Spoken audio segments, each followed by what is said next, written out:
plus évidemment les réseaux sociaux, y compris nos jeunes à la LICRA, qui en font de véritables outils d'information et de communication, en plus de l'objectif de divertissement initial des réseaux sociaux. Et dès lors, ces outils-là deviennent un enjeu sociétal, politique majeur. Et c'est pour ça qu'aujourd'hui, on va en discuter tous ensemble. Alors, on va voir quelle place les réseaux sociaux prennent dans l'information politique, également quelle place ils ont dans les choix de vote ensuite des jeunes. On va partir de ce constat-là pour ensuite voir quelles solutions nous avons face à cet enjeu majeur. Ces différentes questions, on va les aborder avec nos intervenants. Donc tout d'abord avec Maxime Blotte, qui est étudiant à Sciences Po et qui participe très activement au réseau jeune de la LICRA, puisqu'il est désormais chargé de mission auprès du président. Maxime participe également très fréquemment sur les réseaux sociaux en montrant ses valeurs, nos combats communs. Et il a été victime de beaucoup de menaces, notamment lorsqu'il s'exprime dans le cadre de son cursus à Sciences Po Paris sur le conflit entre Israël et le Hamas. Le second intervenant, c'est Lucas Dinan-Moulard. Il a 25 ans, il est influenceur politique, notamment sur TikTok. Il a près de 150 000 abonnés et ça fait 4 ans qu'il écrit l'actualité politique, géopolitique. Alors il a un regard très engagé puisqu'il est influenceur politique. Lui, il est auprès de David Lisnard, donc le maire de Cannes, le parti Nouvelle Énergie, qui est chez les Républicains. Et son objectif, c'est d'informer, c'est d'éveiller l'esprit critique et de contribuer à un débat public éclairé. Et enfin, nous avons Rudy Reichstad, qui dirige le site Conspiracy Watch. Alors, il est expert associé à la Fondation Jean Jaurès. Rudy a également une chronique régulière dans l'hebdomadaire Franc-Tireur et il produit avec Tristan Mendès France le podcast Complorama sur France Info.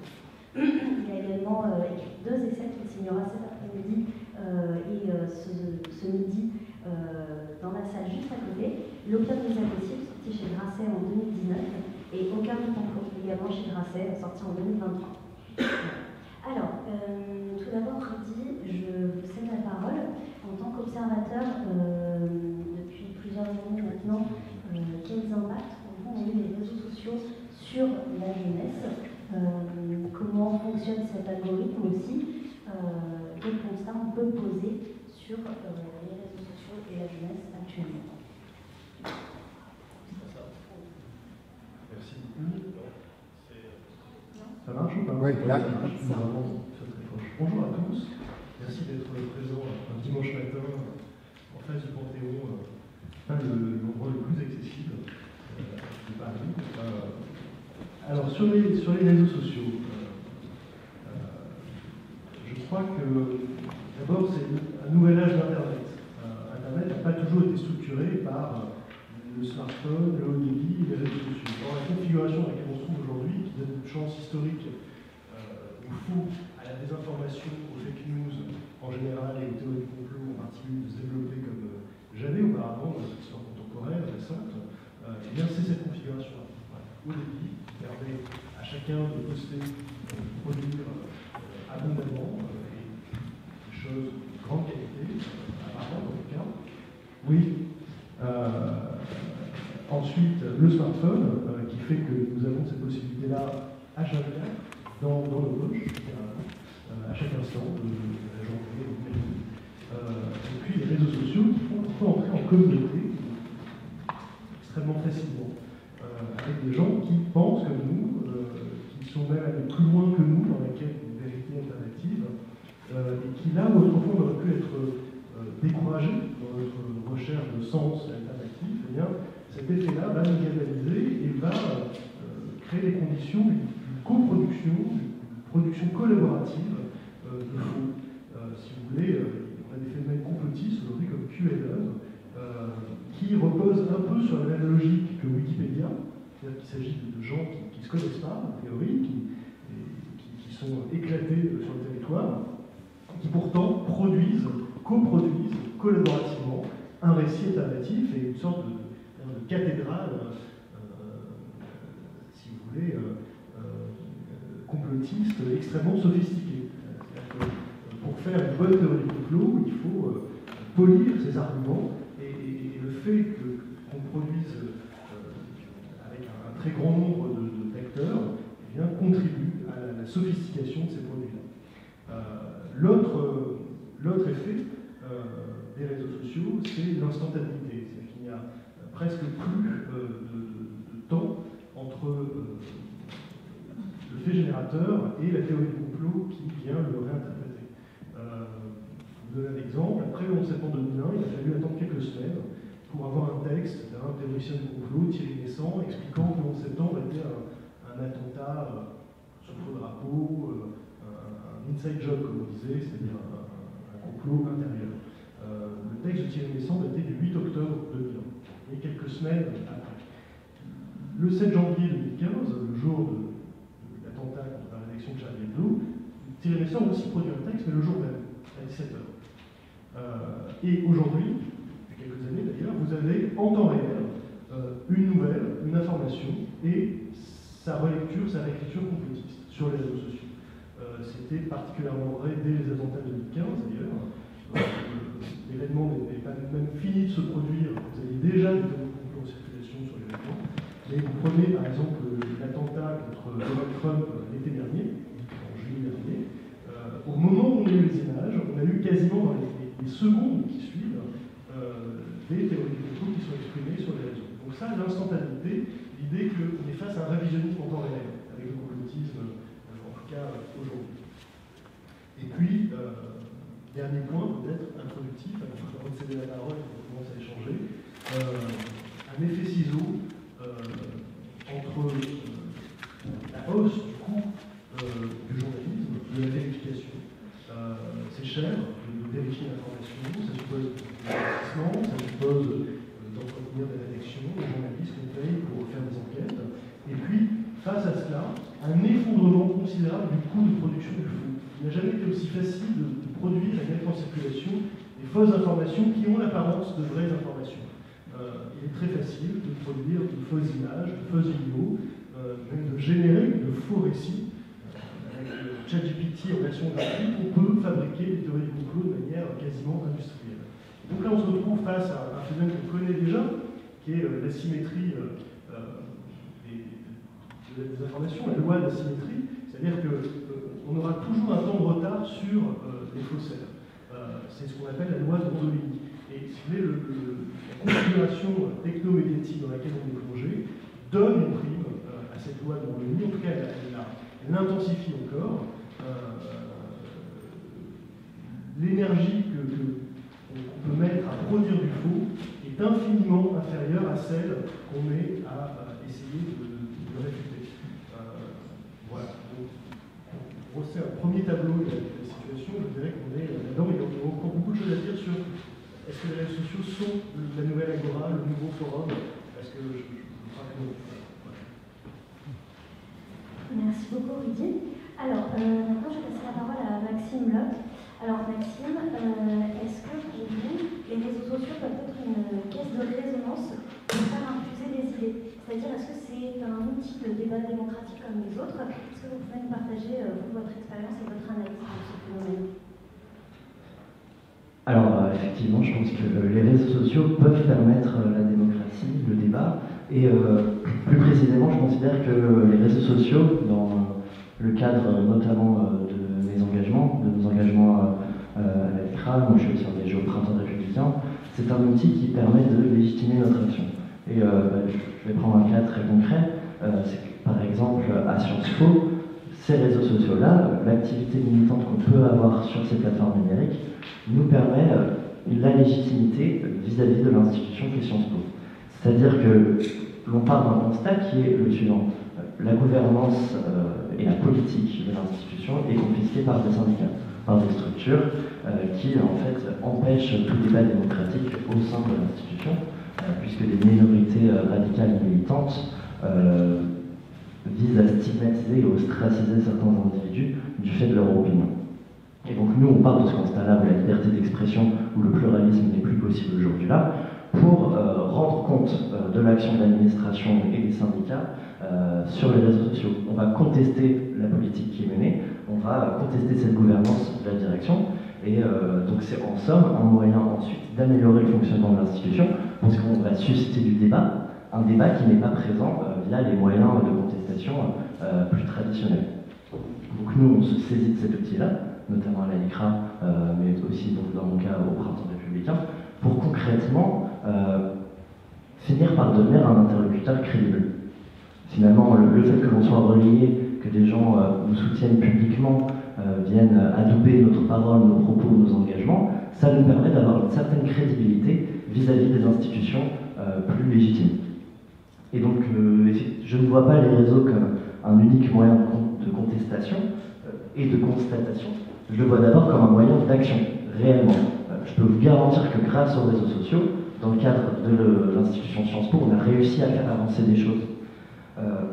Pour être très factuel, grâce aux réseaux sociaux, on a réussi à faire en sorte que l'institution, que le nouveau directeur de Sciences Po Paris, saisisse le procureur de la République, article 40, pour des propos à caractère antisémite. Vous avez sûrement entendu parler d'un certain Hicham, qui a appelé à l'intifada publiquement à Sciences Po. J'ai personnellement, suite à un échange de mails avec une personne anonyme de Sciences Po qui ne souhaitait pas rendre son nom public parce qu'elle a ensuite peur des insultes, des menaces, des intimidations, de l'ostracisation, cette personne-là m'a envoyé les screenshots des stories publiques de Hicham, j'en ai donc pris connaissance, et j'ai fait un signalement à Sciences Po, et en parallèle, j'ai publicisé ces screenshots et ces appels à l'intifada sur les réseaux sociaux. Par la suite, on a appris que le procureur de la République avait été saisi. Ensuite, nouveau cas où une personne anonyme m'envoie des screenshots d'une story qui était privée d'un individu, d'un étudiant de Sciences Po, qui qualifiait les juifs d'animaux humains. J'ai fait un signalement à Sciences Po, j'ai pas eu de retour au bout de 4 jours. Par la suite, j'ai publié sur X ces screenshots en dénonçant les caractères antisémites de ces propos, donc qualifier les juifs d'animaux humains. Et le lendemain, je recevais un coup de téléphone de la part d'institutions qui me disait que le directeur allait saisir le procureur de la République. Donc concrètement, les réseaux sociaux nous permettent d'agir face à des formes de contestation qui sont plus légitimes. Je pense ici au syndicat, parce qu'un établissement universitaire, ça fonctionne grâce au syndicat. Nous, notre contestation va se faire sur les réseaux sociaux, et on gagne notre légitimité grâce à votre soutien, grâce au soutien de ceux qui nous suivent sur les réseaux sociaux. Donc concrètement, oui, les réseaux sociaux sont un moyen de créer de la démocratie, de créer de la contestation et de légitimer une autre forme de contestation. Merci beaucoup, Maxime. Alors, Lucas, la question pour vous, au vu de tous ces phénomènes qui ont été expliqués par Rudy, qui ont été aussi analysés par Maxime, comment est-ce que pour vous, ça peut influencer les jeunes? Comment est-ce que vous, en tant qu'influenceur politique, vous influencez la jeunesse, vous pensez? Et est-ce que vous pouvez aussi nous parler un petit peu de votre parcours personnel? Pour commencer, pour rebondir sur ce qui a été dit, premièrement par rapport à Rudy, effectivement, en fait, la loi de Mandolini, que tu as expliqué très bien tout à l'heure, elle est vraiment augmentée avec les réseaux sociaux. Parce qu'il faut savoir que les algorithmes, en fait, plus le propos est gros, plus on dit n'importe quoi, plus en fait ça génère de l'interaction. Et donc du coup, en fait, sur les réseaux sociaux, la plateforme va mettre en avant des contenus qui génèrent de l'interaction. Pas forcément ce qui est intéressant, des propos qui sont nuanceux ou pas. En fait, à partir du moment où il y a beaucoup d'interactions, où ça génère en fin de compte un attrait important, et ben, la plateforme va mettre en avant le contenu. Et donc effectivement, il y a souvent plus ce qui est dit, on va dire, est grave ou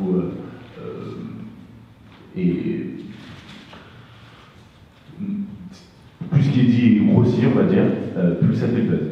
Et donc derrière, en fait, même si on essaye d'apporter un propos plus nuancé, plus critique vis-à-vis de ce qui a été dit, en fait, la vidéo qui est une critique du propos fallacieux qui a été tenu va faire moins de vues. Donc en fait, effectivement, en fait, tout le temps, on fournit 2 fois plus d'efforts à chaque fois pour venir essayer de compenser ce qui a été dit de fallacieux. Et donc ça, c'est vraiment c'est très compliqué à faire. Pour ce que tu disais aussi, effectivement, les réseaux sociaux peuvent être un moyen aussi d'apporter de justice quand il y a des propos, des choses qui sont faites, qui sont pas tolérables, mais c'est à double tranchant. Aujourd'hui aussi, les réseaux sociaux servent à harceler, à menacer et à mettre de la pression à des institutions, à des individus qui tiennent des propos ou qui militent pour des causes qui sont jugées par certains pas légitimes. Et donc du coup, en fait, il y a cette double tranchant des réseaux sociaux qui rentre en compte aussi et qui aujourd'hui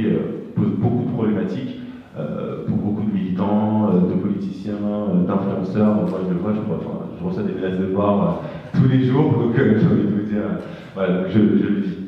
Pour ce qui est de mon engagement, donc moi, ce que j'essaye de faire, donc j'ai un contenu engagé militant, j'ai pas pour but, je suis pas journaliste, quoi. Je dis pas que je suis absolument neutre dans ce que je dis, mais en tout cas, j'essaye d'apporter toujours des articles de presse pour attester en fait des propos que je vais tenir, parce qu'aujourd'hui, beaucoup de jeunes qui prennent la parole et qui sont militants sur les réseaux sociaux, en fait, donnent leur opinion sans avoir de source derrière. Et ça, c'est très important d'avoir des sources.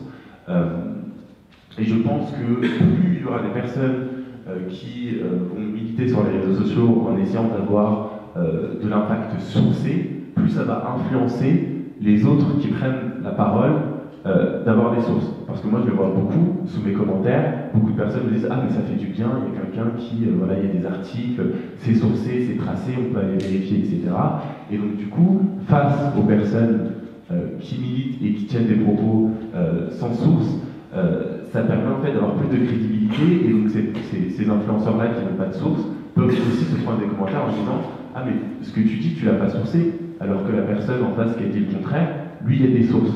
Et donc, du coup, ça élève le débat de manière indirecte. Donc, en tout cas, je pense qu'en faisant ça, ça peut élever le débat. Voilà. Donc, j'essaie de sourcer les informations un maximum possible. Merci beaucoup. Alors, j'ai une autre question pour toi. Avant d'être chez Nouvelle Énergie aux côtés de David Lisnard, il me semble que tu étais sur une liste législative pour le Rassemblement national, et que maintenant donc, tu dénonces les extrêmes, l'extrême gauche comme l'extrême droite, sur tes réseaux sociaux. Comme tu étais donc, à l'intérieur du parti, comment est-ce que toi tu analyses la communication du Rassemblement national sur les réseaux, l'impact que ça a sur la jeunesse? Pourquoi ils ont autant de succès? Alors, je peux l'analyser. Alors moi, pour le coup, ça n'avait pas grand rapport avec les réseaux sociaux, parce que je pense que ce phénomène aujourd'hui, la polarisation, la performance critique, est due vachement à TikTok. Je pense qu'avant ça, quand il y avait Instagram, Twitter et Facebook, le phénomène était moins poussé. Moi, c'était pas une liste législative, mais départementale.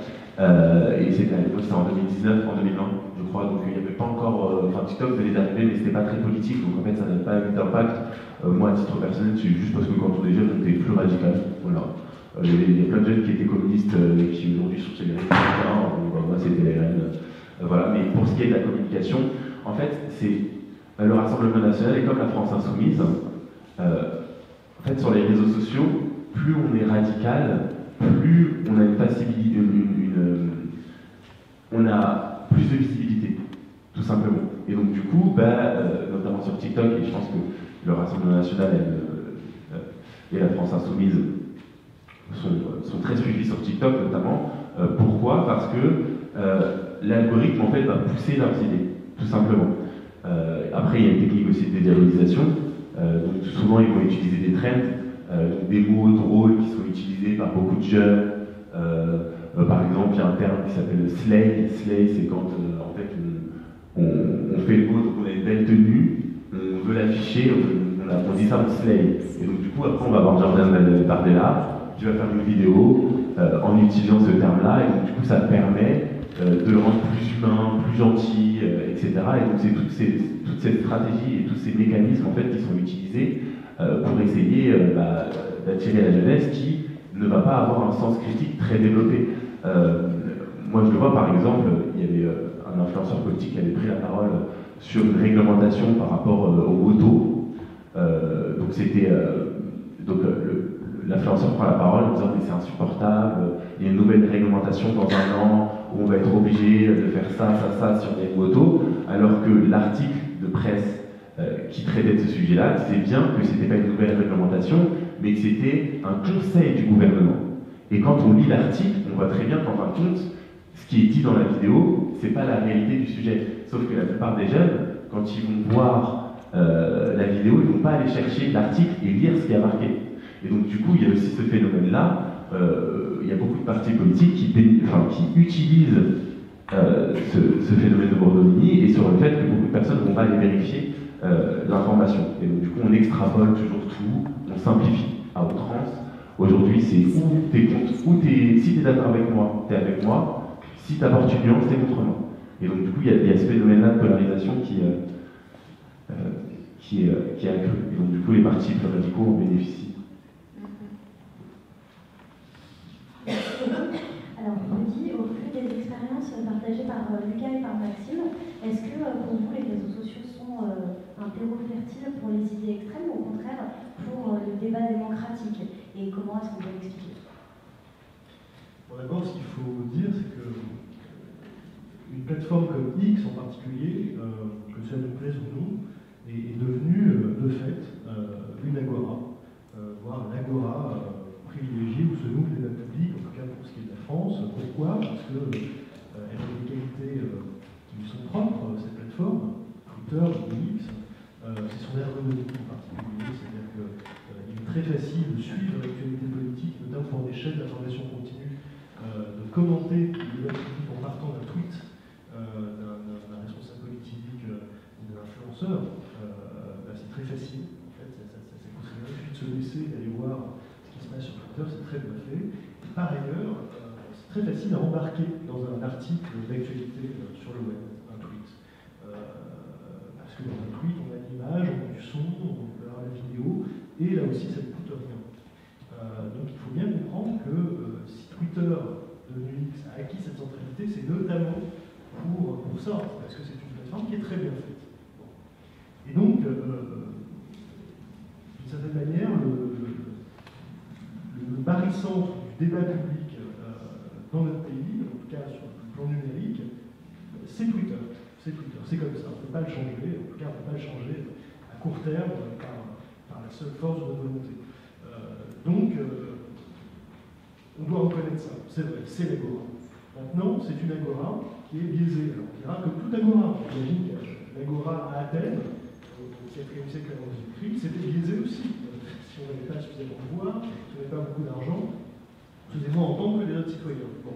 Mais aujourd'hui, c'est ce qui se passe aussi. Et on nous vend Twitter comme une nouvelle agora en oubliant qu'elle est complètement biaisée. Pourquoi complètement biaisée? D'abord parce que les algorithmes, Lucas l'a dit, biaisent la visibilité des contenus.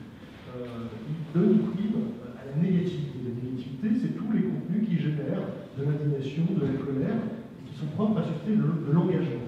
L'engagement, c'est la somme des partages, des likes et des commentaires d'une publication. Pourquoi? Parce que plus il y a d'engagement, plus on capte, plus la plateforme capte votre attention. Or, l'attention, c'est l'or noir de ces plateformes.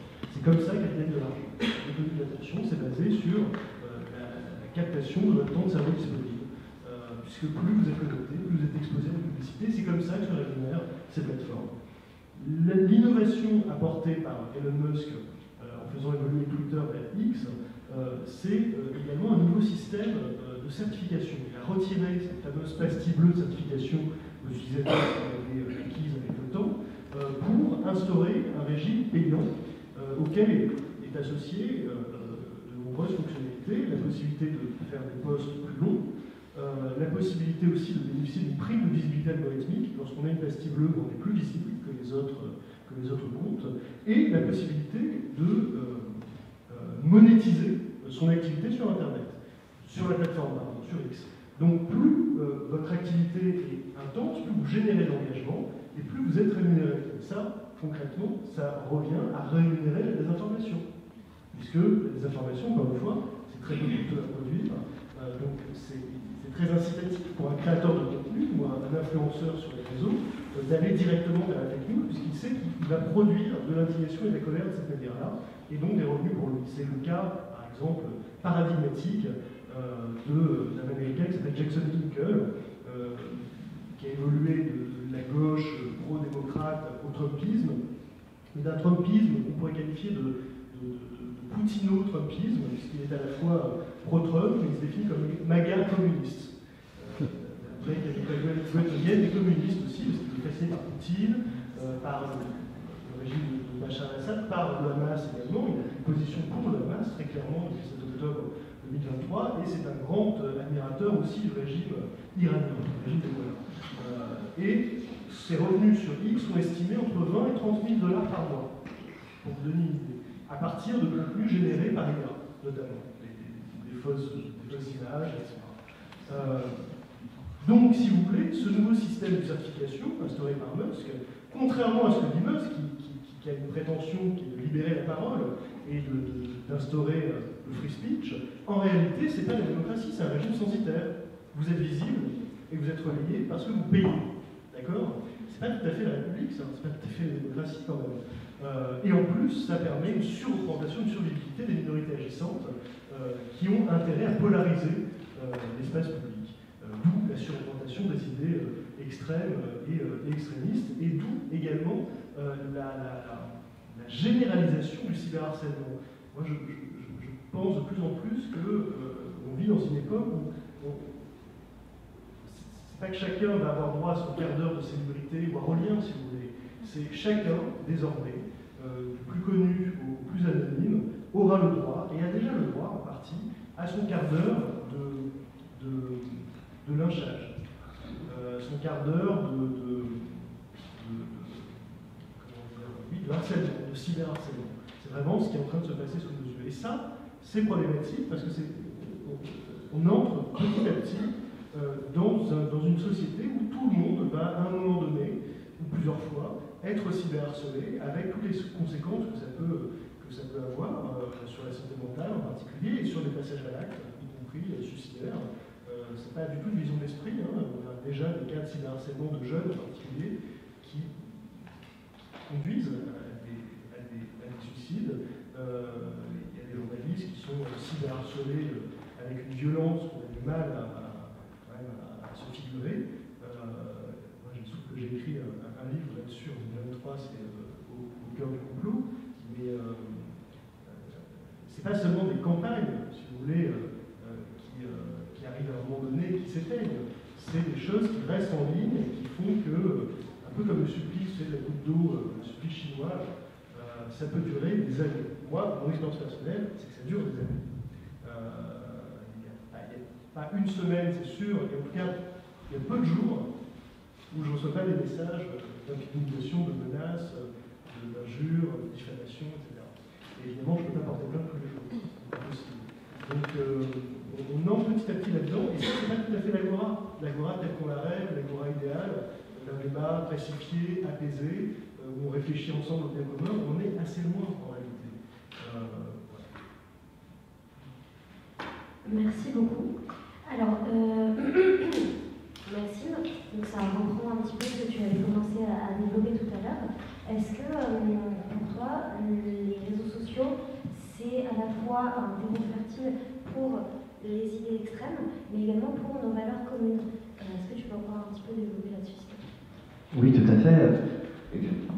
On est obligé de constater que les réseaux sociaux aujourd'hui sont devenus un outil de participation.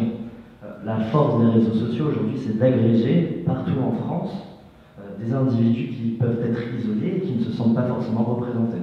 Et là, je parle notamment de notre camp, le camp laïque universaliste, où aujourd'hui, c'est quand même assez difficile de se sentir représenté aujourd'hui par des responsables politiques. Et donc aujourd'hui, certains individus qui peuvent être isolés partout en France, lire sur les réseaux sociaux des propos qui comprennent, des propos qui vont les toucher, qui ont du sens, qui font le commun et qui traduisent réellement leurs sentiments aujourd'hui de ce qu'ils voient du monde et de ce qu'ils voient de la France, c'est ça aujourd'hui qui permet à certains individus de ne pas complètement rapprocher complètement du monde médiatique, etc. Et donc dès qu'on sort aujourd'hui effectivement, ce que je veux dire c'est qu'à Sciences Po comme ailleurs, aujourd'hui il y a une opinion qui s'impose. Donc aujourd'hui, notamment dans le monde étudiant, je vais prendre encore une fois mon cas personnel, mais lorsque vous considérez comme sioniste, puisqu'aujourd'hui c'est devenu une insulte, vous êtes tout de suite mis au banc de la vie étudiante, exclu de toutes les soirées, vous n'avez plus le droit de citer parfois à certains événements organisés par la vie étudiante. Et donc, aujourd'hui, ça rend difficile d'exprimer certaines opinions. Et donc, dès qu'on sort de ce récit officiel, on est taxé de nazis, de sionistes, entre guillemets islamophobes, de racistes, homophobes, transphobes, etc. Et donc, je peux comprendre qu'il y ait des gens qui se cachent. Je peux comprendre qu'il y ait des gens qui aient peur aujourd'hui de prendre la parole, de s'exprimer. Parce que le coût de l'engagement, quand même, aujourd'hui, il devient assez élevé et c'est beaucoup plus facile de se comporter en passager clandestin. Et donc les réseaux sociaux, ici, peuvent jouer un rôle important, où certains vont s'identifier à certains qu'on peut qualifier de lanceurs d'alerte. Et aujourd'hui, on en a besoin dans le camp laïque. C'est très difficile aujourd'hui, en tant que militant laïque et universaliste, de s'exprimer sur les réseaux sociaux. Je peux vous assurer, qu'on en prend un peu plein la figure, c'est ce que disait Rudy, les menaces, les intimidations, l'ostracisation, y compris à Sciences Po, où j'ai dû déposer plainte pour menaces physiques matérialisées. Et la situation est extrêmement compliquée. Et les réseaux sociaux aujourd'hui, alors qu'on n'a pas accès à tous les outils de propagande sur le campus en présence, nous, notre propagande, on va essayer de la faire au maximum sur les réseaux sociaux, puisque physiquement, aujourd'hui, ce n'est pas possible d'aller, par exemple, coller des affiches à Sciences Po. Lorsqu'on a essayé de coller des caricatures de Charlie Hebdo au sein de Sciences Po, j'ai une camarade qui a été agressée. Elle a été plaquée contre le mur, ils ont arraché toutes nos affiches, et on a été traité de connards islamophobes. On a fait des signalements, etc. Il n'y a jamais eu aucune suite, parce qu'on n'a pas la preuve matérielle, effectivement, que ma camarade avait été plaquée contre le mur. Et donc, grâce aux réseaux sociaux, on arrive à récupérer des gens. On arrive à faire passer des messages, on arrive à faire passer nos idées, et les gens vont nous contacter. Ils vont nous dire merci, beaucoup de merci. C'est assez impressionnant de voir l'autocensure qui est présente aujourd'hui et ce que les gens se retiennent de dire, d'exprimer. Et donc beaucoup de gens vont nous remercier de notre combat. Ça va être des merci, ça va être des continuer, ne lâchez pas, on compte sur vous. Et donc ça c'est très important parce que ça donne aussi la force de continuer. Et donc en ça, les réseaux sociaux, c'est la magie des réseaux sociaux parce qu'ensuite donc, les gens nous remercient, on va leur dire mais venez, engagez-vous aussi, venez à nos événements. Et donc les gens vont venir, on va les rencontrer. On va tisser des liens sociaux, on va aller boire des verres. Et donc, comme ça, la machine se met en route et il est possible de stimuler ce lien social, puisqu'en réalité, aujourd'hui, les partis politiques, ils agrègent plus autant qu'avant, ils ne font plus autant recettes. C'est un fait. Vous voyez le nombre de votants au Congrès socialiste, c'est quand même en chute libre. Aujourd'hui, les réseaux sociaux nous permettent d'attirer les gens, nous permettent d'inciter les gens à s'engager et au final de rétablir une certaine socialité politique. Alors avec toutes les dérives que ça comporte, comme parlait Lucas et Rudy, avec le harcèlement et toute forme d'intimidation, mais ça permet quand même de sortir certaines personnes de l'isolement et de permettre à beaucoup d'individus de se sentir moins isolés, moins seuls dans cette société toujours plus individualiste. Merci beaucoup. Alors on va passer à la deuxième partie. Donc après tous ces constats qu'on a pu poser, comment résister, comment lutter face à ces impacts négatifs des réseaux sociaux et comment améliorer ce qu'on a constaté de positif. Maxime, je vous repasse la parole tout de suite sur cette belle pensée.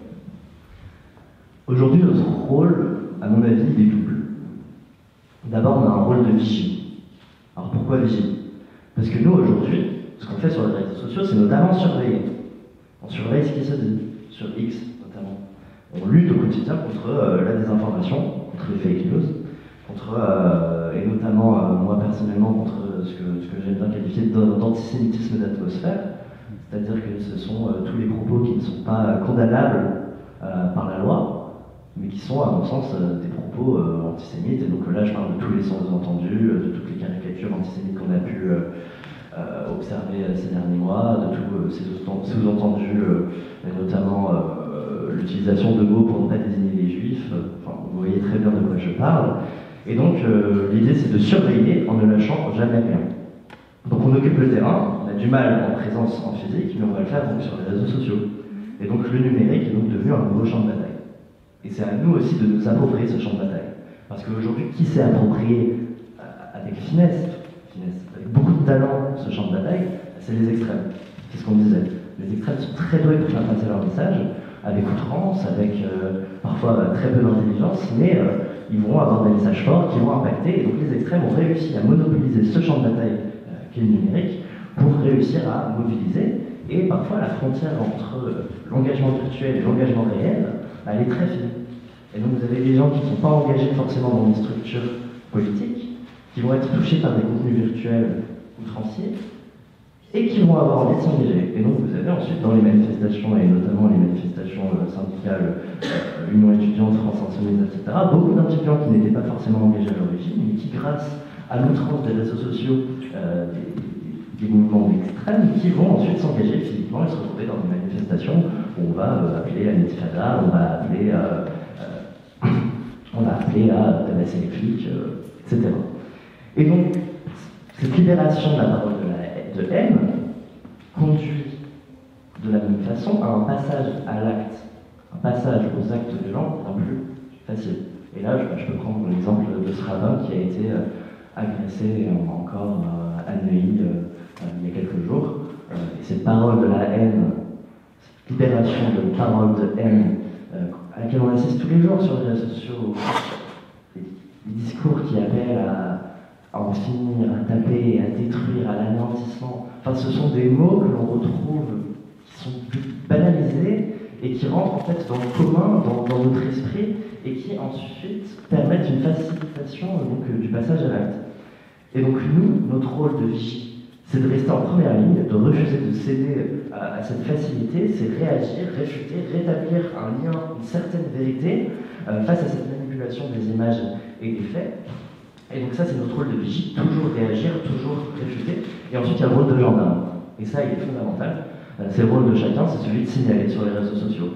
Ça prend 10 minutes, vous avez 10 tweets, vous les signalez. Ça prend 2 minutes, appel à la haine, intimidation, harcèlement, etc. Alors c'est très rapide, et ça marche pas tout le temps, mais parfois les plateformes ferment les comptes, et un compte de fermé, un compte qui appelle au harcèlement à l'intimidation qui est fermé, je peux vous assurer que pour les personnes qui sont harcelées, c'est une charge mentale en moins. Merci beaucoup. Alors, Lucas, je te laisse également prendre la parole sur cette même question. Moi, je pense qu'il faut avoir du courage. J'aimerais rebondir sur l'aspect de la rémunération, parce que quand on vit de ça, ça peut vachement influencer. Moi, actuellement, j'ai décidé de quitter mon travail, etc., parce que quand on milite, à un moment donné, on ne peut plus tout faire en même temps.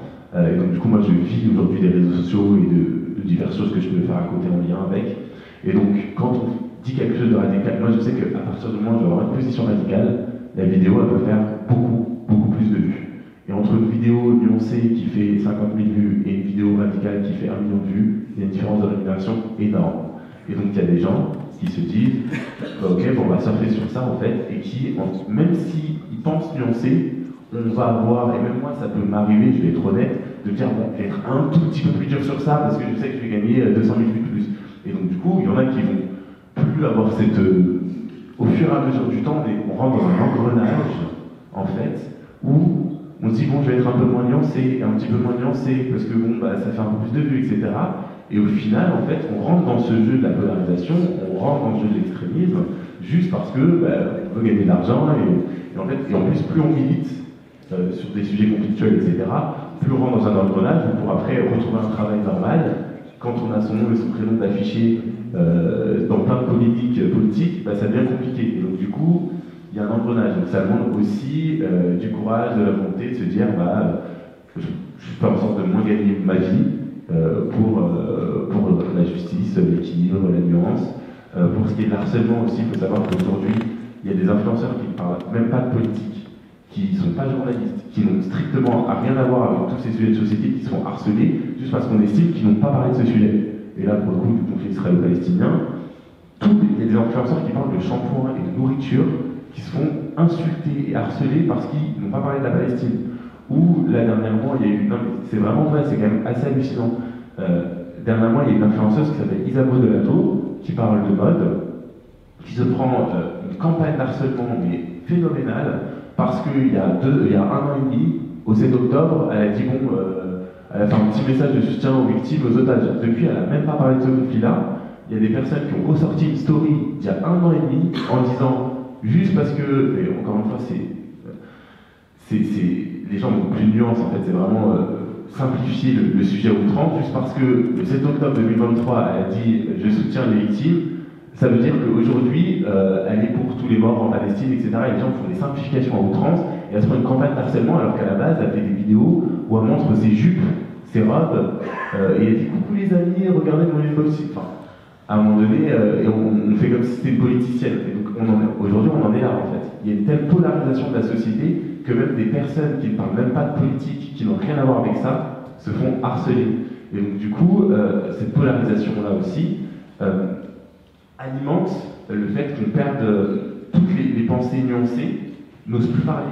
Parce que ça alimente un climat de peur et de haine, et dès qu'on pense un peu différemment, on se dit ah non mais là quand même c'est un peu excessif, ben, des gens n'osent plus parler. Parce que quand on voit qu'il y a une fille qui parle de mode, qui se fait harceler pour des conflits politiques alors qu'elle ne parle pas de politique, la personne qui n'est pas d'accord et qui veut parler vraiment de politique et apporter un peu de nuance aux propos qui sont tenus, ben, elle ne va pas oser le faire. Parce qu'elle va se dire attends mais la nana qui est soutenue, qui est connue, qui a une communauté, déjà c'est dur pour elle, elle se fait harceler. Ah non mais moi si je suis personne, je suis juste un internaute qui vient juste à faire un petit commentaire, dire un truc de nuancé, mais qu'est-ce que je veux me prendre en fait? Et des fois ça va très loin, enfin bon on a sorti mon adresse, enfin on est allé chercher où est-ce que j'ai fait mes études, enfin il y en a qui sont vraiment déterminés, et donc je pense aussi que ça demande du courage, et il faut des gens courageux qui se disent aujourd'hui, bon bah c'est un peu un sacrifice de vie, enfin je vais loin dans ce que je dis, mais c'est un peu un sacrifice de vie, vraiment. Moi je pense que si demain j'essaie de retrouver un travail, je travaille dans une multinationale, dans une grande boîte, je pense qu'aujourd'hui, retrouver le poste de direction que j'avais, je pense que c'est mort, par exemple. Et donc, ça demande vraiment du courage.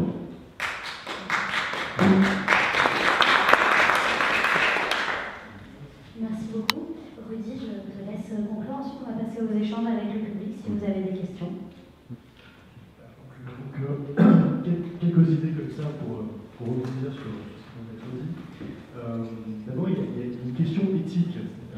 J'ai écouté Lucas et disait c'est très compliqué d'exister si on n'est pas en gros quelque chose dans le clash. Et voilà. Moi, je suis pas sûr qu'on doit. C'est une question éthique qui ne se pose pas sur nos influenceurs, mais les citoyens que nous sommes connectés. Est-ce qu'il faut ajouter des mal au mal? Si le mal, c'est justement le refus de la nuance, le rejet de la complexité, est-ce que le courage, c'est pas précisément de refuser de tout sacrifier à l'impératif de l'influence? Moi, je pense qu'il faut, ne serait-ce que pour témoigner et se tenir droit, ne pas calquer nos comportements numériques sur ceux des trolls, des comptes les plus toxiques, facilement, qui empoisonnent le public. Donc oui, je crois qu'on a toujours intérêt à faire vivre ce sens de l'évidence, de la complexité, d'être pédago, d'être nuancé dans nos jugements également. Il me semble en tout cas qu'on est démocrate et républicain. Maxime, tu évoquais le signalement, tu disais on peut signaler. Nous on le fait beaucoup pour tester les plateformes et malheureusement très souvent on a des contenus qui tombent sous le coup de la loi, qui sont illégaux et qui restent en ligne après signalement.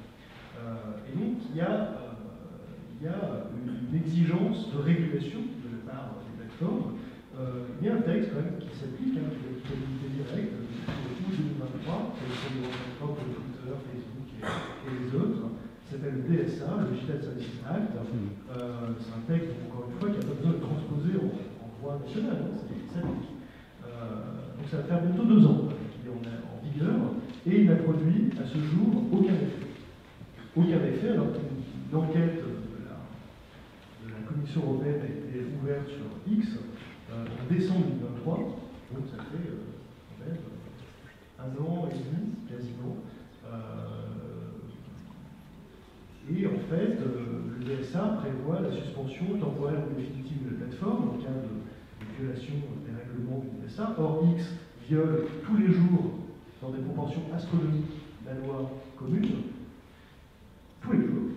Depuis bientôt 2 ans que le texte est encore une fois en vigueur, et il ne se passe rien. Le texte prévoit des amendes pour aller jusqu'à 6% du chiffre d'affaires mondial de la plateforme.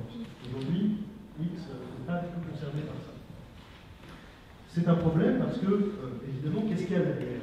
Derrière, il y a un problème de portage politique. On avait un commissaire européen, Thierry Breton, qui n'est plus à la Commission européenne, et qui portait ceci là, avec l'argument qui était que ce qui est interdit hors ligne va aussi être interdit en ligne, et qu'il n'y a aucune raison que la philosophie du premier amendement de la Constitution américaine s'applique sur le territoire de l'Union européenne, parce qu'on n'a pas voté cette Constitution, et que si on veut déplacer le curseur de la liberté d'expression, on doit faire évoluer notre conception de la liberté d'expression, il faut qu'on le fasse en toute connaissance de cause, et en tout cas après un débat public. C'est à nous de le faire en tant que démocratie, c'est pas à Elon Musk d'imposer sa loi, c'est même le minimum, quoi. Donc il y a un enjeu de souveraineté et donc de démocratie dans cette affaire-là.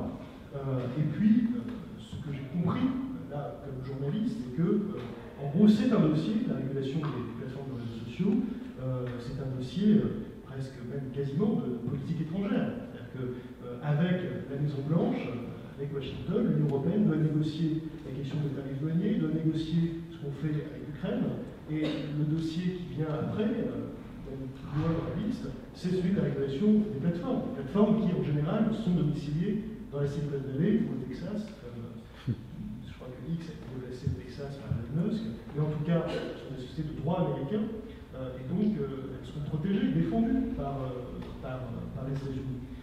Donc, est-ce qu'on a envie d'entrer dans ce bras de fer avec les États-Unis? Je ne suis pas certain, je pense que c'est pour ça que cette loi ne s'applique pas, mais vous voyez où on en est. C'est-à-dire qu'on a une loi qui devrait s'appliquer sur le territoire de l'Union européenne et qui de fait ne s'applique pas, et qui a des effets d'externalité négative considérables sur notre démocratie, sur notre capacité même à continuer à vivre en démocratie. Parce qu'on sait tous les effets de polarisation et de distorsion du débat public que ça peut créer.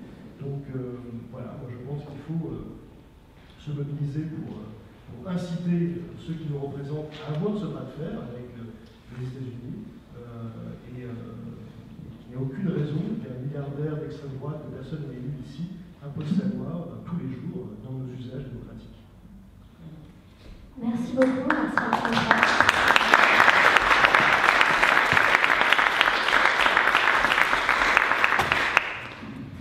Alors, je vais passer le micro dans la salle. Est-ce que quelqu'un, Abraham va le faire? Si vous souhaitez poser des questions, n'hésitez pas. Voilà. Allez, Claude, on est en train. Bonjour, merci. Je vous remercie beaucoup tous les quatre parce que c'était extrêmement instructif de vous écouter. J'ai l'impression véritablement que l'intelligence est mise devant un poteau d'exécution avec les réseaux sociaux et que nous sommes devant une machine infernale qui va nous conduire au pire. Alors, puisque j'ai entendu avec intérêt, Maxime, vous parliez d'être des vigies, de faire des gendarmes. Lucas, vous disiez qu'il fallait avoir du courage. Rudy, vous parliez des différentes possibilités qui existent de régulation de tout cela. Mais moi, je me demande si maintenant, il ne faudrait pas inventer quelque chose qui touche au porte-monnaie. Puisque, effectivement, c'est ça qui a motivé une telle ampleur, une telle influence des réseaux sociaux et la toxicité de ces réseaux. Eh bien, peut-être faut-il trouver autre chose pour les contrer. Qu'en pensez-vous?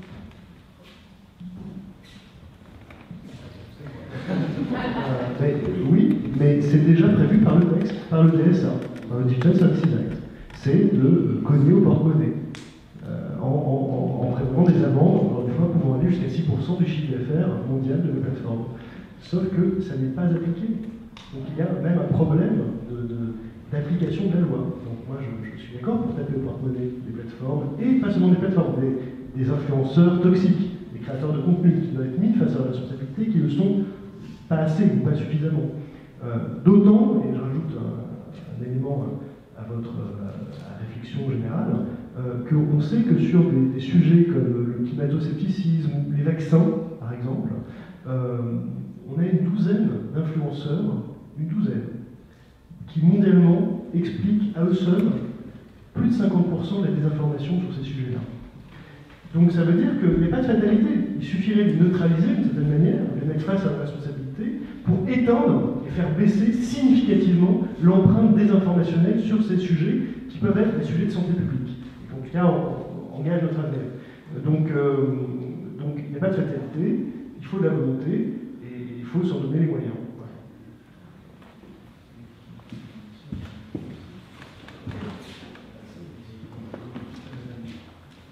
Non, c'est une petite réflexion sur les réseaux sociaux. Pas tout à fait, c'est une expérience personnelle, c'est qu'on a l'impression qu'il y a deux mondes maintenant. Il y a le monde réel, la réalité, c'est-à-dire c'est vraiment quelqu'un, des amis avec quelqu'un, des restaurants, des cafés, chez vous. Vous recevez chez vous et vous avez une autre réalité. Les réseaux sociaux, vous pouvez être ami avec plein de gens et en fait de ne pas avoir de réaction, de ne pas avoir, comme vous avez dit ça, de ne pas avoir de réponse et de ne pas les rencontrer dans la réalité. C'est-à-dire deux réalités, voilà. Et ça peut être très dangereux. Alors là, on touche un sujet différent. Alors effectivement, je pense que ça pose, mais là c'est un peu différent. Je pense que ça, effectivement, les réseaux sociaux peuvent poser un problème pour certains jeunes de s'enfermer en fait dans un espèce de monde virtuel et en fait au final de se sentir seul. Ça c'est vrai, effectivement, mais c'est un autre sujet. Mais pour l'impact, au final, quand on fait du militantisme un peu politique, la frontière entre réseaux sociaux et réalité, en fait, elle n'est pas très grande. Parce que quand moi je vois mon adresse circuler, au final, la réalité, les réseaux sociaux, ça devient vite la réalité. Donc on commence à se soucier de sa sécurité. Donc pour le sujet d'aujourd'hui, au final, c'est bien ça le problème, c'est que sur des sujets conflictuels, les réseaux sociaux deviennent réalité et beaucoup de personnes, à travers la polarisation, en fait, se radicalisent alors qu'ils n'étaient même pas radicalisés et sont prêts, juste parce qu'ils ont un désaccord avec quelqu'un sur les réseaux sociaux, à en venir à la réalité, aux mains à la réalité, aux vraies menaces, aux vraies agressions, etc. Et ça, c'est un très très gros problème, parce que je pense qu'on peut débattre d'idées, on peut ne pas être d'accord, mais de là à envoyer l'adresse de quelqu'un partout sur Internet, surtout au vu des temps qui courent, je pense que c'est très très grave. Et j'aimerais juste rebondir, il y a aussi une solution, alors effectivement les amendes, ça peut être une bonne chose, beaucoup plus responsabiliser les influenceurs, ça je pense qu'il faut le faire, surtout les influenceurs, à partir du moment où on dépasse 100 000 abonnés, il y a beaucoup d'influenceurs, mais il n'y en a pas non plus des millions et des millions qui dépassent les 100 000 abonnés qui parlent de politique, donc je pense qu'il faudrait être plus surveillé par les autorités et les propos tenus, etc., devraient plus être surveillés. Mais il y a aussi un phénomène de contre-culture. Je pense qu'il faut avoir une pensée nuancée, mais il faut aussi savoir jouer avec les algorithmes, c'est-à-dire, parfois, moi, quand je vais parler d'un sujet où je sais que ça ne pesera pas, parce que c'est trop nuancé, notamment dernièrement, je parlais du référendum, je sais que le référendum, tout le monde s'en fout. Voilà. Il faut dire oui, il faut le référendum, le peuple, ou être hyper contre, ou être hyper pour. Moi, je pense que c'est plus nuancé que ça dépend comment on l'utilise. Sauf que si je commence ma vidéo en disant ça, c'est les 3 premières secondes qui comptent, donc ça va pas être vu. Donc ce que je fais pour un peu manipuler l'algorithme, je commence par un propos hyper radical en disant, alors moi ce que j'ai fait dans cette vidéo, j'ai dit par exemple, là je vais critiquer cette personne qui est contre le référendum en disant que c'est un gaucho qui est contre la parole du peuple. Et donc là, tout de suite les gens ils se disent, ah le mec il est hyper radical, et je reviens en disant, alors c'est peut-être un petit peu vrai, mais c'est pas aussi facile que ça, et je vais vous l'expliquer. Et après je deviens nuancé. Mais du coup les gens ils ont déjà accroché. Et donc il y a un phénomène de contre-culture, on joue avec l'algorithme pour au final véhiculer une pensée qui est nuancée. Alors moi j'aurais une question qui relève de l'hygiène de l'internaute, pour plagier Mélanie Nothomb. Je navigue sur Internet et je tombe sur une horreur. Qu'est-ce que je fais? Si je ne la relaye pas, je ne fais rien contre elle, je baisse les bras. Si je la relaye, je démultiplie la visibilité, l'audibilité, appelez ça comme vous voulez, de cette horreur. Bon, quelle est la meilleure attitude à adopter quand on est un simple internaute, qu'on n'est pas bien un influenceur, une personnalité politique au premier plan, et qu'on rencontre quelqu'un, un ami, nous a transmis une vidéo, une image, un texte absolument abominable sur les sujets qui nous préoccupent. Question subsidiaire d'ailleurs, comment peut-on éduquer les gens? Après tout, on demande tout à l'école depuis quelques décennies. Dès que quelque chose ne va pas, il faut que l'école s'en occupe. Je pense que l'école, oui, devra, un jour ou l'autre, s'occuper des réseaux sociaux, de former les jeunes à la fréquentation des réseaux sociaux. Quand on crée un poison, il faut quand même rapidement élaborer un contre-poison et le diffuser. D'où aujourd'hui la volonté de certains politiques d'interdire l'usage notamment de TikTok aux jeunes de moins de 15 ans. Il est certain qu'il y a une réelle réflexion à avoir là-dessus, quand on voit aujourd'hui l'usage qui est fait des réseaux sociaux par les jeunes. Aujourd'hui, un individu passe en moyenne sur les réseaux sociaux 145 minutes par jour. Donc, qu'il y a une réelle nécessité aujourd'hui d'encadrer l'usage qui est fait des réseaux sociaux. Vous avez parlé d'éducation, effectivement, aujourd'hui ça semble central que l'école mette son nez dans l'usage qui est fait par les jeunes des réseaux sociaux. Il y a eu notamment interdiction pour certains sites, la fermeture de certains sites à caractère pornographique, mais il reste aussi la question donc, de TikTok. Gabriel Attal a proposé donc de l'interdire aux jeunes de moins de 15 ans, il me semble. C'est des pistes qu'il faut à mon sens explorer. Parfois, je vais sur le TikTok de ma petite sœur et il suffit de défiler, et on tombe très vite sur des images qui sont assez terribles. Twitter, je n'en parle pas. Telegram, au lendemain du 7 octobre, tout ce que certains ont reçu. Aujourd'hui, on vit une guerre réelle sur les réseaux sociaux où c'est le règne de la terreur. Et donc aujourd'hui, la question se pose, quel usage se fait, quel usage en faire effectivement, et là-dessus, l'éducation est à mon sens la pierre angulaire de la réponse que l'on peut apporter, aucun doute là-dessus. Et juste pour compléter ce qui vient d'être dit, notre attention, le temps qu'on passe sur ces plateformes, notre attention, ce n'est pas une ressource illimitée. On n'a pas, il n'y a que 24 heures dans une journée. Donc avoir conscience que le temps qu'on passe sur ces plateformes, et a fortiori le temps qu'on passe sur des sources qui sont frelatées, qui ne sont pas des sources de qualité, c'est du temps qui est pris sur la bonne information. Sur les connaissances vérifiées scientifiquement sur l'information fabriquée par des journalistes dans ces métiers, etc. Donc c'est presque un enjeu de respect de soi, en fait. Il y a de la junk news comme il y a de la junk food. Et vous savez que vous aurez les plus grands risques si vous mangez au McDo tous les jours et à chaque repas toute votre vie. Personne ne le fait. Et pourtant, c'est sympa le McDo. Ça peut être très créatif, et donc il y a des sources, c'est pareil, il y a des sources qui ne sont pas très intelligentes, très intéressantes, mais de manière récréative, pourquoi pas, voilà. Tant que ça reste limité, mesuré. Le problème se pose quand on n'arrive plus à distinguer entre les sources fiables et les sources qui ne le sont pas.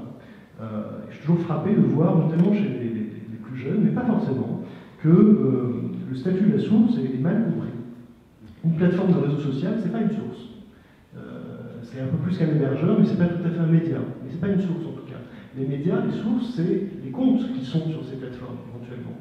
Et là, on ne peut pas être dans un relativisme qui consisterait à mettre sur le même plan toutes ces sources. Il y en a qui sont réellement toxiques, qui n'ont pas pour but de vous informer, et d'autres qui ne sont pas parfaites, mais ont au moins le mérite d'être des médias professionnels, qui engagent une rédaction, une éthique, etc. Encore une fois, on ne vit pas dans un monde parfait. Donc, même Le Monde, l'AFP, sont des médias qui sont faits par des gens chair en os, qui sont traversés, comme vous et moi, d'opinion, de sensibilité, avec des effets, y compris comment dire, grégaires.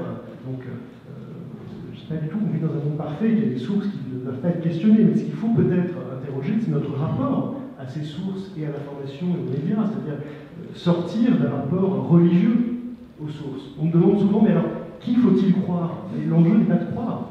S'informer correctement, c'est pas croire aveuglément. De la même manière qu'on peut faire confiance raisonnablement à des sources fiables, et on peut raisonnablement se méfier de sources qui ne le sont pas, même s'il leur arrive de ne pas se tromper et de dire des choses tout à fait correctes. Je parlais à l'instant du 7 octobre, effectivement, si on voulait savoir ce qui se passait en Israël le matin du 7 octobre, il fallait aller sur les réseaux sociaux. Parce que pour savoir ce qui s'était passé, les médias installés, conventionnels, ont mis plusieurs heures. Pourquoi? Parce qu'ils ont dû vérifier avant l'information. Donc il y a eu un décalage. Effectivement, l'AFP n'en a pas parlé avant plusieurs heures. Pour prendre la mesure de l'ampleur de ce qui est en train de se dérouler, il fallait être sur les réseaux sociaux. Mais quand on y est en temps réel, il faut avoir à l'esprit qu'on est face à des contenus qui peuvent être trompeurs, pour lesquels on n'a pas de contexte, et donc être vigilant. Voilà. Oui, merci pour tout. Je voulais juste évoquer quelque chose. On est aujourd'hui le salon de livre universaliste. Les réseaux sociaux par rapport à la presse écrite, et il y a la littérature, les livres. J'ai entendu avec Maxime le nombre d'heures passées par jour sur les réseaux sociaux. Est-ce que, d'après vous trois, ça a une incidence sur le plaisir, ce qu'on peut apprendre et ce qu'on peut en tirer de plaisir et de découverte dans la chose écrite? Très vite, pour que vous puissiez répondre aussi, oui, moi je crois que c'est un bouleversement civilisationnel.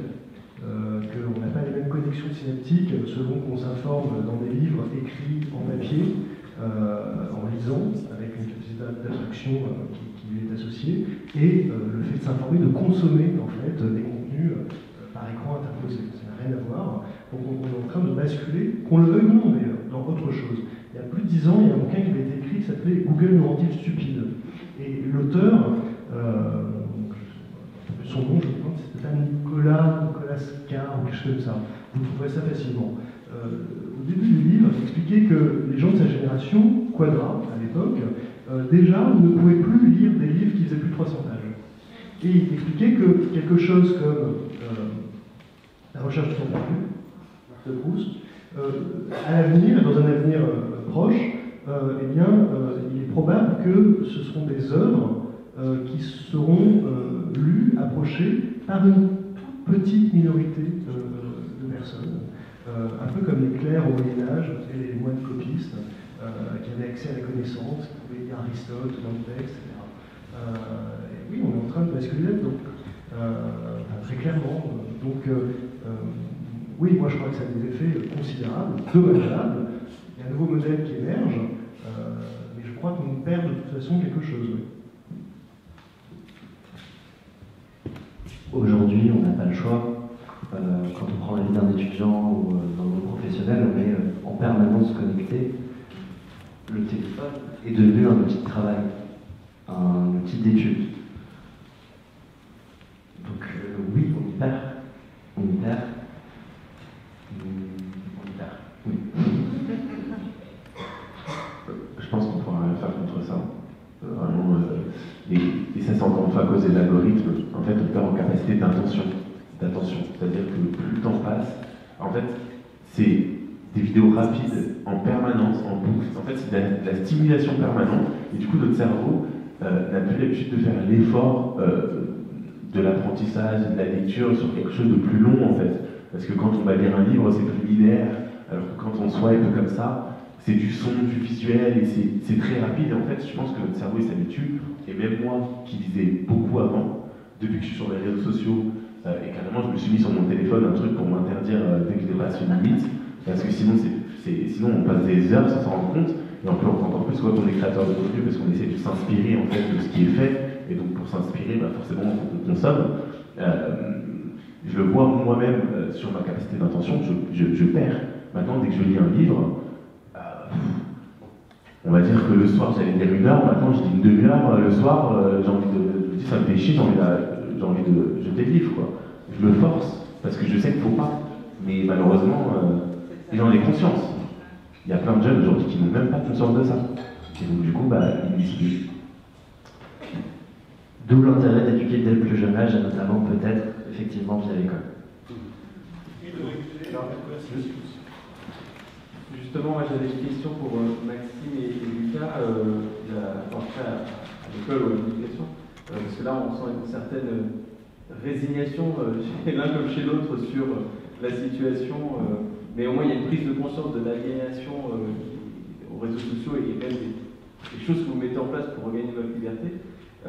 Moi ce que je voulais vous demander, c'est vous porter le débat, voire le combat sur les réseaux sociaux pour toucher un maximum de jeunes qui y sont.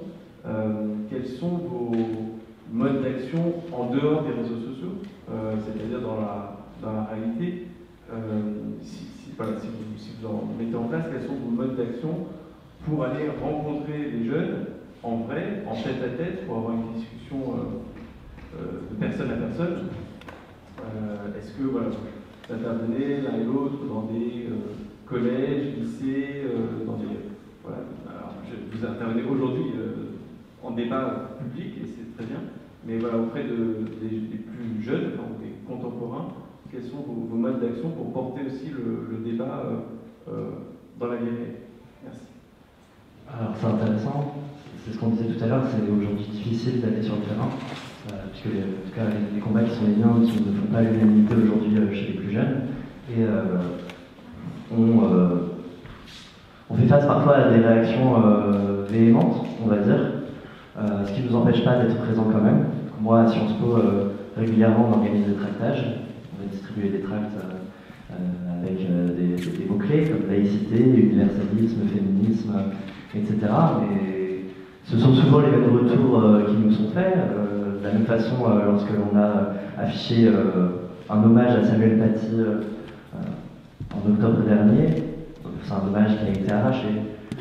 On a le même jour organisé un hommage en présence, donc avec plusieurs étudiants, avec un temps de parole très bref et une minute de silence. Et ça a été extrêmement compliqué de mobiliser au sein de Sciences Po, où on n'était qu'une dizaine de personnes présentes, quand certaines mobilisations aujourd'hui parviennent à mobiliser des centaines d'étudiants. Donc c'est un combat, le combat qu'on porte n'est pas forcément facilement mobilisable, pour toutes les raisons que j'ai évoquées. Ensuite on est stigmatisé, on est identifié, et c'est une forme de suicide social, aujourd'hui, de s'engager sur certains combats. Donc on essaye quand même d'être présent sur le terrain, mais c'est assez compliqué. Il y a un autre moyen, c'est les manifestations. Je pense notamment à ce qui s'est passé le 8 mars, où on était nombreux à être descendus dans les rues, malgré les difficultés, malgré l'attente. Les collectifs juifs, sionistes, il y avait notamment certains collectifs des femmes iraniennes, il y avait la LICRA, il y avait les citadelles, etc., où en fait on a été parqués comme des animaux dans une rue en attendant que la foule véhémente cesse de nous insulter et de vouloir de venir en découdre. Donc aujourd'hui, être sur le terrain, c'est très difficile. Moi, j'ai été une fois dans un lycée pour parler féminisme à titre personnel, où ça s'est très bien passé, etc. Mais il y a vraiment des sujets qui crispent. La question, c'est comment faire pour que ça crispe moins. Je pense que notamment là, les réseaux sociaux et certains influenceurs qui banalisent ces sujets et qui permettent à certains jeunes de se sentir davantage en confiance dans l'idée d'aborder ces sujets, ça peut être une des clés. Alors moi, la rue, tout ça, c'est pas trop mon truc. Donc honnêtement, aller en manif avec des gens qui gueulent et qui menacent, je suis pas trop chaud. Et au final, je pense pas que ça ait un impact réel. Alors oui, il ne faut pas forcément laisser la rue aux extrêmes, mais je suis un peu défaitiste sur ça. Je pense que le combat il est un peu perdu. En fait, ça a été tout le temps, de tout temps, ça ne date pas d'aujourd'hui. La rue a toujours été plus ou moins aux extrêmes, dans les plus virulents, etc. Mais c'est pas ça qui fait. Sauf sur des combats un peu partagés par tout le monde, des grands combats de lutte, etc. C'est sûr qu'au début, quand il y avait des manifestations pour l'avortement, tout ça, là, effectivement, ça fédérait en fait. Mais sur des sujets conflictuels, c'est souvent sur des sujets conflictuels, souvent ça peut être un peu plus les gens radicaux. Alors moi parfois j'interviens dans les écoles de commerce, mais bon c'est un peu un terrain conquis pour un libéral, voilà, je pense pas que ça change quelque chose. Mais j'essaye de faire évoluer, notamment là j'ai monté un projet il y a quelques jours, d'un documentaire en Israël, parce que je trouve qu'il y a beaucoup de désinformations sur ce sujet, très peu d'influenceurs prennent la parole parce que justement ils ont peur, et donc on a beaucoup de jeunes, on a l'impression, en fait j'ai eu l'idée, en parlant avec mon conjoint, on regardait une série sur Jérusalem, où c'est des sionistes qui essayent de récupérer des terres à Jérusalem-Est, etc. Et on voit une femme juive qui va vivre justement à Jérusalem, et on se faisait la réflexion avec mon copain, on se disait, ça doit être chaud de vivre à Jérusalem-Est en étant juive, etc. Elle est courageuse, quoi. Et mon copain, mon conjoint me dit qu'il est moins éveillé sur ce sujet-là, me dit naturellement, ah oui, non, mais un Palestinien ou un Arabe qui va vivre en Israël, aussi ça va être la même chose. Je lui dis non, ce n'est pas la même chose. Avant le 7 octobre, il y avait des Palestiniens qui avaient traversé la frontière tous les jours pour travailler à Gaza, il y a des millions d'Arabes musulmans en Israël, et en fait il y a des informations. Et donc moi je me suis dit quoi? J'ai lancé une cagnotte sur mes réseaux sociaux, on a eu plus de 11 000 € en 3 jours pour ce documentaire et ce reportage, donc c'est vraiment cool. Et je me suis dit, je vais aller faire des témoignages, donc 2 victimes du 7 octobre qui ont survécu, des familles endeuillées, aller à la frontière, voir vraiment ce qui se passe, montrer aussi les bunkers partout, parce que vous savez qu'en Israël, sur tous les bâtiments, dans les écoles, dans les hôpitaux, il y a des bunkers partout. Parfois, un jour sur deux, il y a des on doit se cacher en fait dans des bunkers parce que il y a des alarmes, parce qu'il y a des bombardements, etc. Et je veux aussi montrer cette réalité en tant qu'influenceur parce que, en fait, je ne connais aucun influenceur qui a fait ça. Voilà, je connais beaucoup de gens qui vont en Ukraine, je connais beaucoup de gens qui vont en Palestine, je connais beaucoup de gens qui vont partout ailleurs dans tous les conflits qui sont un peu à la mode sur les réseaux sociaux, qui fédèrent beaucoup de jeunes, mais pas sur ça. Et donc du coup, moi, j'essaie de retransmettre un peu via la réalité, en faisant des reportages, en essayant de faire des interviews de personnes, etc. concernées. Mais au final, ça se transmet toujours de manière digitale. Quand même l'influenceuse Rima Hassan qui tente de rejoindre Gaza en bateau. J'espère que vous suivez tous cette épopée. C'est navrant.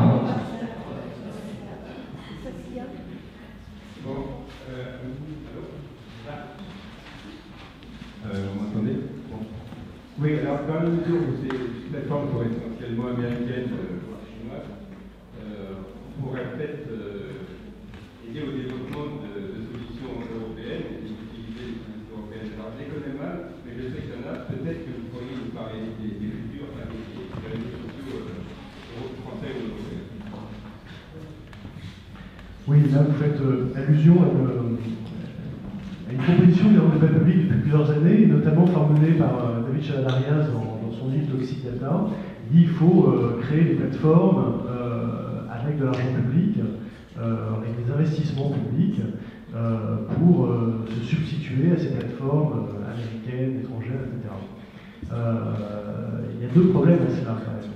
C'est que d'une part, quand l'État se met à fabriquer des chaussures, ça ne marche pas très bien en général. On a l'exemple en matière numérique de Quant. Vous savez, ce moteur de recherche qui était censé, avec de l'argent public, des investissements publics assez importants, qui était censé constituer une alternative à Google. Quant, c'est très peu en termes de part de marché des moteurs de recherche aujourd'hui. Personne n'est sur Quant et on comprend pourquoi. C'est que c'est pas très performant en fait. Ça marche moins bien que Google et très loin.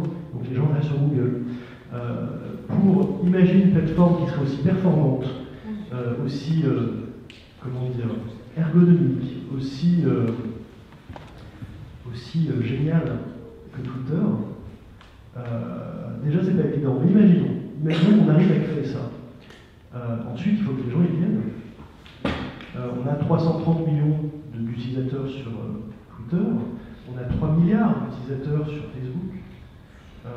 Ça, vous ne le faites pas en quelques mois ou quelques années même. Ça prend une génération en réalité. Donc ça ne peut pas constituer une réponse à court ou même à moyen terme.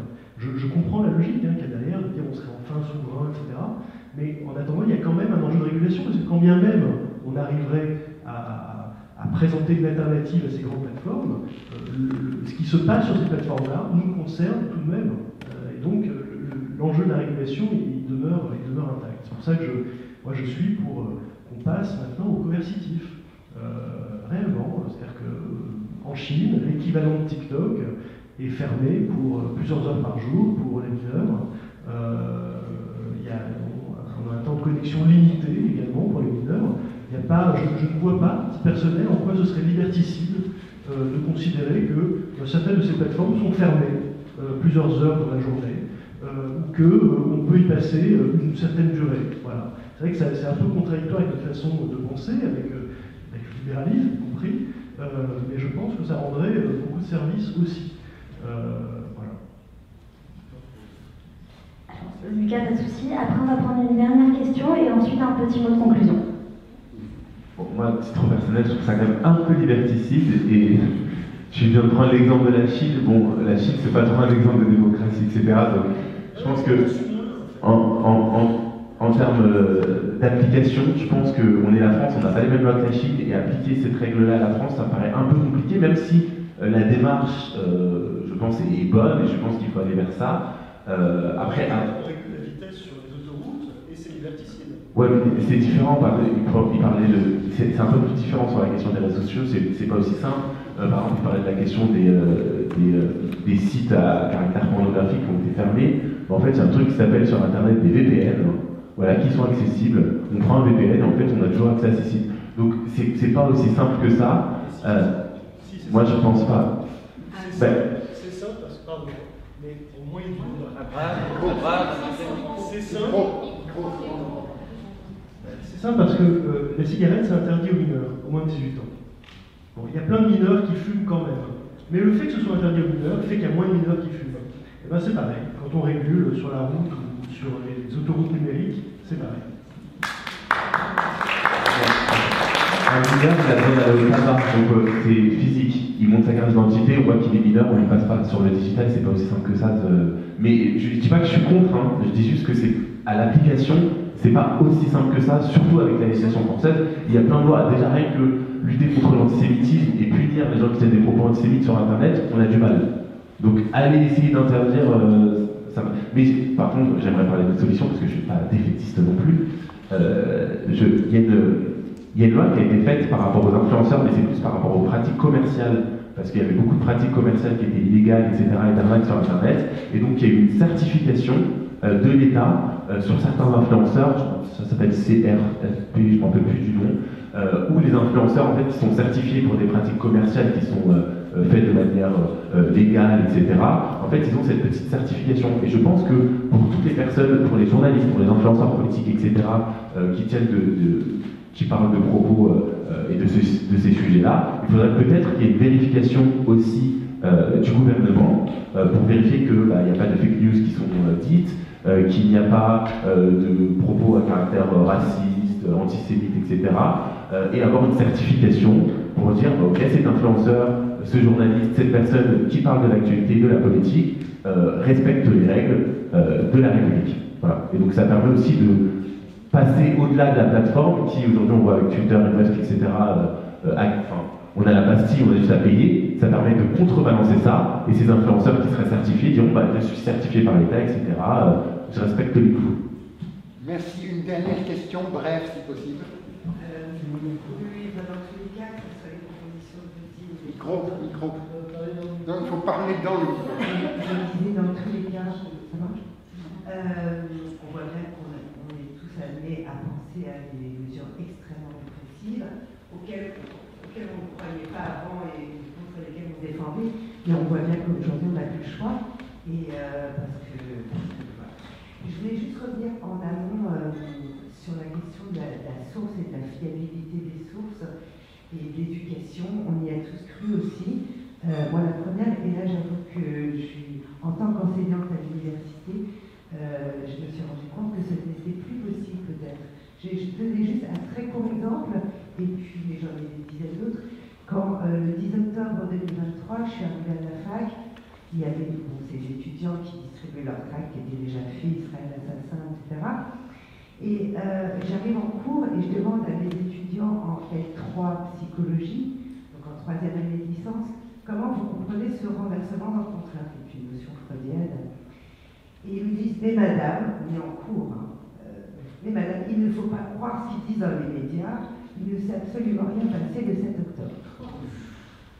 Alors, ça c'est la première réponse que j'ai reçue. Je me suis assise, face à ce déni, je ne sais pas exactement comment répondre. Et là, les étudiants voient que je ne commence pas le cours, je suis incapable.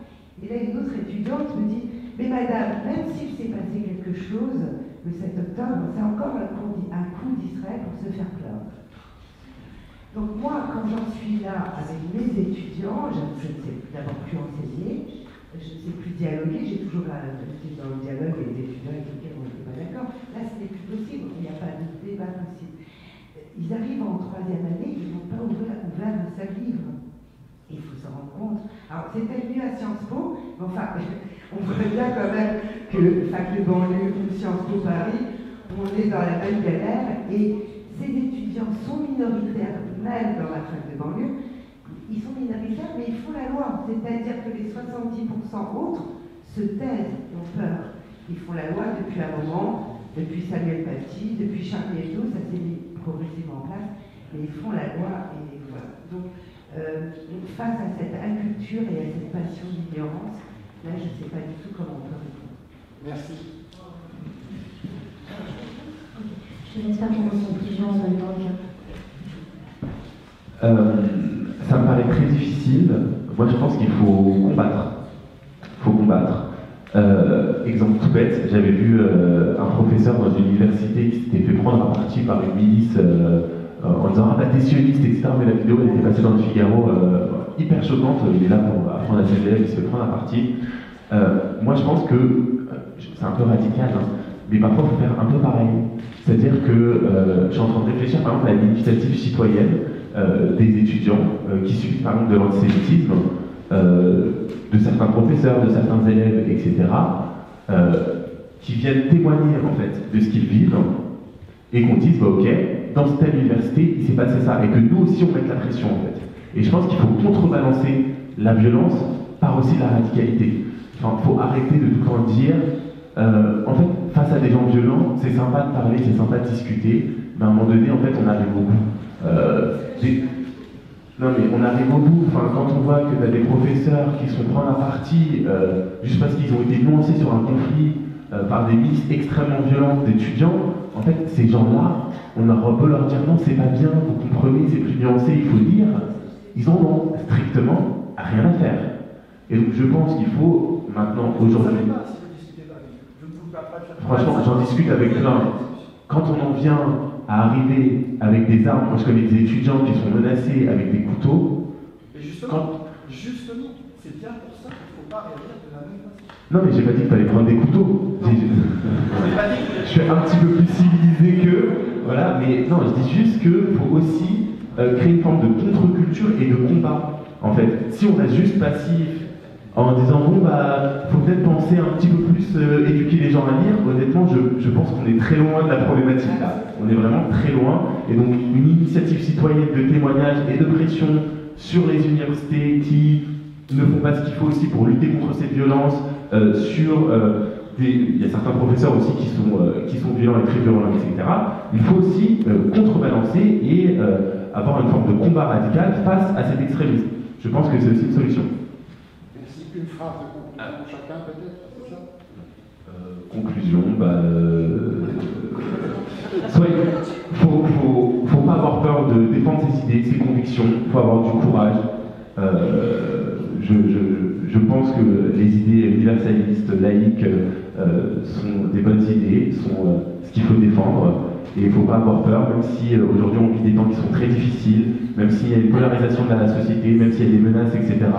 Faut être courageux, faut y aller, parce que si personne ne le fait, on risque de perdre le combat. Et on voit ce que ça a été en Iran, on voit ce que ça a été dans plein de pays quand ils ont perdu le combat face à l'extrémisme. Et j'ai pas envie que la France devienne comme ça, parce que ici on est attaché à la liberté. On sera d'accord là-dessus. Je pense que le pire, c'est une politique de la chaise vide. Donc on va occuper le terrain et on va activer qu'on est sûr de perdre les batailles qu'on ne mène pas. Donc voilà, quelle que soit la bataille dans laquelle on décide de s'engager. C'est ça.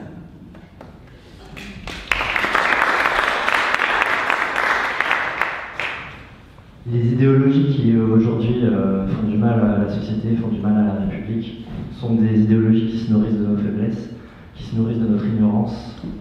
Et la mission principale aujourd'hui, c'est l'éducation. C'est comment faire pour qu'aujourd'hui un jeune sache quelle est sa place dans la société, quel rôle il peut jouer, qu'est-ce qu'il peut apporter à la nation. Parce qu'aujourd'hui, le projet, ça doit être celui de faire nation, que chacun ait une place dans le grand projet que la France, retrouver du commun pour lutter. Ça nous permettra en tout cas de lutter contre tout ce qui est islamisme, extrême droite, toute forme d'identitarisme, toute forme de repli identitaire. La solution aujourd'hui, c'est de créer du commun. Les réseaux sociaux peuvent créer du commun, mais ne créent pas du commun, beaucoup de divisions aussi. C'est pour ça qu'aujourd'hui, le militantisme doit se faire aussi beaucoup en présence, se retrouver, discuter, échanger, débattre, se disputer. C'est ça la République aussi, l'universalisme.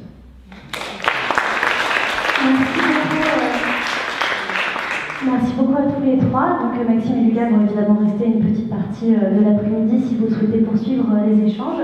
Et Rudy va signer donc ces deux livres, aussi une partie de l'après-midi, donc L'opium des imbéciles et Au cœur du complot, si vous voulez le retrouver sur son stand.